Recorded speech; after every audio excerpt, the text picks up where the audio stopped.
এই যে দীর্ঘ 17 বছর আপনি পরিবার থেকে বাইরে আছেন, এই বিষয়টি আপনাদেরকে কতটা পীড়া দেয়?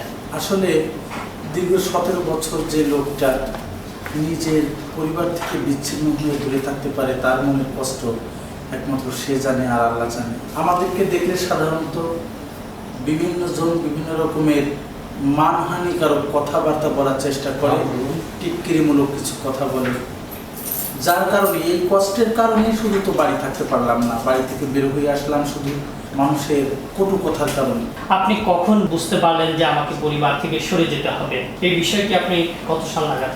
কত সাল নাগাদ এটা আমার ঠিক মনে নেই, তবে আমি থেকে এসে আমি ক্লাস 8-এ পড়েছি। হিজড়াদের ভিতরে থেকে আমি পড়াশোনা করেছি, তো হিজড়ারাও আমার দিকে দৃষ্টিভঙ্গি ভালো রেখেছে, তারা আমার পর দয়া করেছে, তারা আমাকে পড়াশোনা শিখিয়েছে, তারা আমাকে সমাজের মতন, সমাজ যেভাবে আমাকে ছুঁড়ে ফেলেছে সেইভাবে হিজড়ারা আমাকে ছুঁড়ে ফেলে দেয়। এই জন্য আমি কৃতজ্ঞ জানাই হিজড়াদের প্রতি, যারা আমার গুরু আছেন, যারা আমার সিনিয়র আছেন। আল্লাহ তাদেরকে ভালো রাখুন। আমি যেখানেই যাই না কেন সারা জীবন তাদের জন্য দোয়া করব। এই যে আজকে আপনি এই পর্যায়ে আসার পেছনে কার অনুপ্রেরণায় আপনি এই অবস্থানে আজকে রয়েছেন?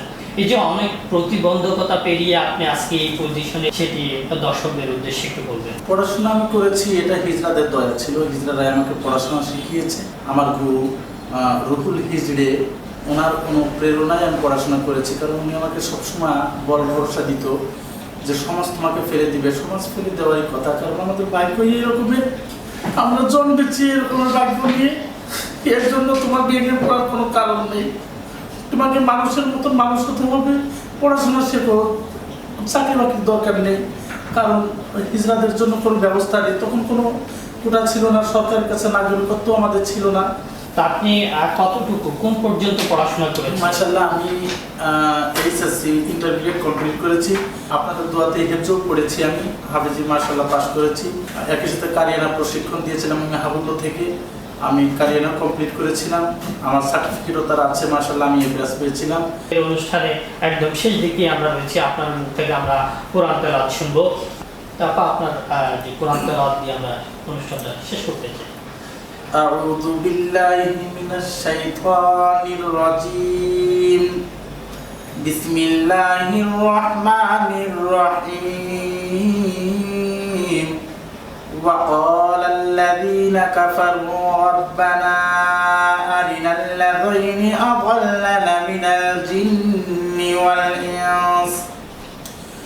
والإنس نجعلهما تحت أقدامنا ليكون من الأسفلين